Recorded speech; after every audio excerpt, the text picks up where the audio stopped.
నా పేరు కాశిమల్ల యాదయ్య. నేను 56 సంవత్సరాలు నా ఏజ్ వచ్చేసి. నేను మిలిటరీ నుంచి రిటైర్డ్ అయినా. నేను వీక్యూర్లో వచ్చేసి సెప్టెంబర్ 16కి జాయిన్ అయినా. అప్పుడు 92 కేజీలు ఉన్నా, అంటే 30 కేజీలు ఎక్కువ ఉన్నా. నేను వీక్యూర్లో చేరిన తర్వాత 3 మంత్లో నేను 11.3 కేజీ తగ్గిన. వీక్యూర్లో ఇచ్చిన డైట్స్, నేను రోజు వాడుకునే డైట్స్ ఏం మార్పు లేదు. నేను రోజు ఇంట్లో వాడుకున్న డైట్సే వాడుతున్నా. నాకు సపరేట్గా డైట్స్ అనేది ఏం చెప్పలేరు. నేను వాడేదే వాళ్ళు చెప్పారు. వీక్యూర్లో వచ్చేసి చెప్పేది చాలా ఉన్నాయి, కానీ చెప్పడానికి 2-3 చెప్తా. ఆరోగ్యపరంగా అయితే నేను ఇంకా యంగ్లో ఉన్నా.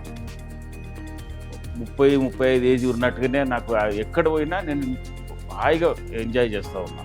ఇంకో చాలామంది నన్ను అప్రిషియేట్ చేస్తారు, ఏంటి ఇంత అల్కగా అయినవాడు. ఇంకోటి వీక్యూర్లో వచ్చేసి నన్ను అందరూ చాలా ఇంట్రెస్ట్గా నన్ను ట్రీట్మెంట్ చేస్తారు. వీక్యూర్ వచ్చేసి నేను వీక్యూర్ వల్ల నేను ఇప్పుడు యంగ్ అయిపోయినా. నేను ప్రతి ఒక్కరికి రికమెండ్ చేస్తున్నా, వీక్యూర్లో మీరు ట్రీట్మెంట్ తీసుకోండి. వీక్యూర్ మన హెల్త్కు, మన ఆరోగ్యానికి మొదటి మెట్టు వీక్యూర్. Thank you వీక్యూర్ వెల్నెస్కి.